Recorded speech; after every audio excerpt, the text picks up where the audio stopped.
the class, you will find 6 stations that represent simple machines we learned about last week. You will have 5 minutes at each station to complete the list of activities, and they are as follows. At the hammer station, you will try to lift the nail out of the board with your fingers. Be careful, you're not trying to rip your skin off, you're just trying to see whether you can or can't pull the nail out by hand. You will then use the hammer and see how much easier it is to pull that screw out, the nail out with the hammer. And then after you get it out, you'll just gently put it back in place for the next person behind you. Using the ruler, you will measure the length of the hammer. Then you'll measure the length of the area from where the hammer pivots to where it pulls on the nail. And then you will divide that. You'll get the mechanical advantage for the hammer. Similar thing is going to happen over here. You have a screw in the board. You'll try to turn it by hand. You can even take the screwdriver and try to turn it with the shaft. But then once you get around to the handle, you'll see that you can turn it. You'll calculate the mechanical advantage using this clear ruler by using the millimeters. You will measure how thick the metal screwdriver part is, and then you'll measure how thick the handle is. Divide those two numbers, you'll find the mechanical advantage. Over here at the wheel, you will find a wheel with a crank on it and just a stick that will represent the crank. What you'll do is you'll make a little knot at the end of the stick, and you'll make loops with the rubber band to hold that knot tight in place. And then you'll try to twist the stick using only one hand to see if you can lift the weight up. So in this case, it worked for me, but I recommend you use the rubber band. And then you'll do the same thing. You'll make a loop around the end of the shaft here. You'll use the rubber band to clamp the knot, and then you'll see how much easier it is to lift the weight versus just twisting with your hand. Once you get over to the pulley area, what you will do is you will observe how difficult it is to lift this weight. You will just lift it up and down. Just get an idea of how heavy it is.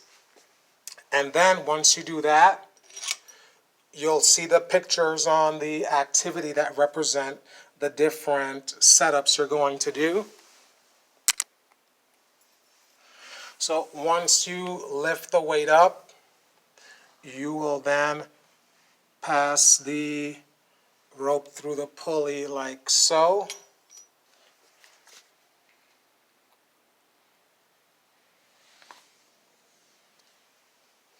And then you'll see if it's easier or harder, or if it's the same to get this pulley up. Once you get to this step, I will then come over and help you set up the other two pulley arrangements, which will be kind of like what you'll see here in the book. We'll set it up like this, we'll make observations, then we'll set it up like this, make observations of the mechanical advantage of lifting the weight. Over here for the inclined plane, what you're going to find is 2 bricks, a rubber band. So just using the rubber band, you're not allowed to touch the bricks. Just using the rubber band, you have to try to lift this block onto the other. So after you try for a little bit, if your rubber band breaks, then you will, now I recommend you only try like 2 or 3 times. Don't waste a lot of time on the part where you lift the block up on here because it's almost impossible. What you will do next is you will set the ramp up like this, and then Once you get it in position like this, you can no longer touch the bricks. Now you will use the rubber band to get this block stacked on top of this one. Once you get that done, you will measure how long the ramp is, how tall the block is, and you will divide and find the mechanical advantage. At the end of all of these, make sure you reset everything the way you found it.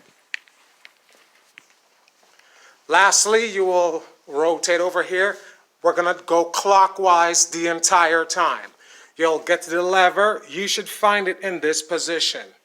You will take a rubber band and you will hook it through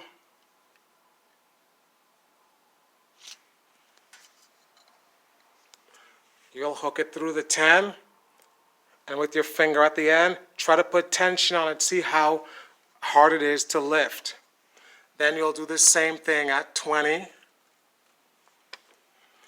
See how hard that is to lift, and then same thing again at 30. The next part of your activity will be whatever position that's easiest to lift the weight with. You will then take that distance here divided by this distance, and that'll give you the mechanical advantage for the lever. The next part of the activity you will have to do is tell me where will you have to place the weight, and using your finger, where would you place the weight to get it the highest off the cabinet? And that will be the last step you will do. Again, each station you complete, you're going to reset everything the way you found it for the next person.